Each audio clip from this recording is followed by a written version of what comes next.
how do you know if you are at an increased risk for falling? So let's address the people who have issues with balance, unsteadiness, and falling issues first. And then later on, we'll discuss the people with vertigo and dizziness. Okay? But this is good for everyone because it's a good test. So the first bullet point there, how do you know if you're at an increased risk for falling? We already did it. First bullet point, standing feet apart on a pillow with eyes closed. If you're unable to hold more than 20 seconds, you are at greater than threefold increase in the odds of falling.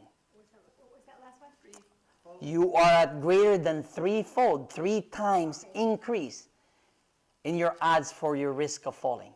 So that test that we did with Henry, standing on a foam, feet apart or on a pillow, if you cannot hold it for 20 seconds minimum, you're at 3 times at an increased risk for falling more than everybody else in your age group. Okay?